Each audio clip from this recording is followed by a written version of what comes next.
Lucknow super Giants, Delhi Capitals, Kolkata night riders తో జరిగిన గత 3 మ్యాచ్ల్లో చిత్తైన సన్ రైజ్ హైదరాబాద్ సొంత మైదానంలో గుజరాత్ ని మట్టి కరిపించి మళ్లీ విజయాల బాట పట్టాలనే పట్టుదలతో ఉంది.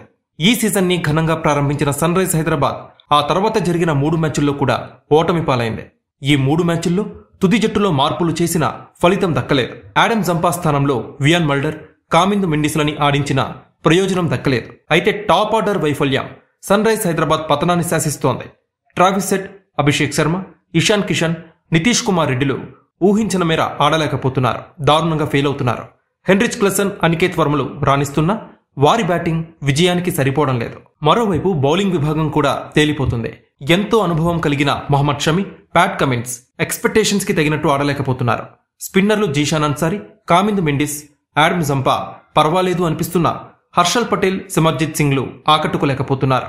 గత 3 మ్యాచ్ల్లో కూడా Sun rise Hyderabad management bowling విభాగంలో మాత్రమే మార్పులు చేసింది, కానీ బ్యాటింగ్ విభాగాన్ని టచ్ చేయలేదు. వాస్తవానికి సన్ రైజ్ హైదరాబాద్ కి సరైన బ్యాకప్ బ్యాటర్లు లేరు అనే అనుమానాలు ఆ ఫ్రాంచైజీకి ఉన్నాయేమో. కాబట్టి ఈ మ్యాచ్ కి కూడా తొలి మ్యాచ్ ఆడిన కాంబినేషన్ నే కొనసాగించే అవకాశాలు ఎక్కువగా ఉన్నాయి. ట్రావిస్ హెడ్, అభిషేక్ శర్మ ఓపెనర్లుగా బరిలోకి దిగబోతున్నారు. ఈ ఇద్దరు నుంచి ఇప్పటి వరకు సరైన ఆరంభం దక్కలేదు. కనీసం గుజరాత్ టైటన్స్ తో మ్యాచ్లో అయినా చెలరేగాల్సిందే. తొలి మ్యాచ్లో సెంచరీతో చెలరేగిన ఇషాన్ కిషన్ ఆ తర్వాతి 3 మ్యాచ్ల్లో దారుణంగా ఫెయిల్ అయ్యాడు. నితీష్ కుమార్ రెడ్డి అనవసర షాట్స్ తో మూల్యం చెల్లించుకుంటున్నాడు.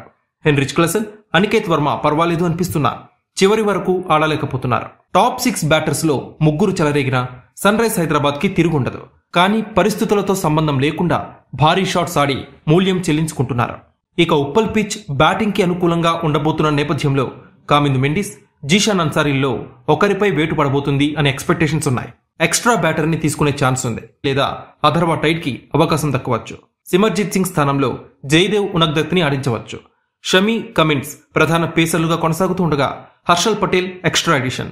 ఇక ప్లేయింగ్ 11 ప్రిడిక్షన్ చూసినట్టయితే Abhishek Sharma, Travis head, Ishan Kishan, Nitish Kumar Reddy, Heinrich క్లసన్, Aniket Varma, Abhinav Manohar లేదా సచిన్ బేబీ లేదా అథర్వా టైడ్. అండ్ బౌలింగ్ విభాగం చూసినట్టయితే ప్యాట్ కమిన్స్, హర్షల్ పటేల్ లేదా జయదేవ్ ఉనగ్దత్, జీషాన్ అన్సారీ, మొహమ్మద్ షమి.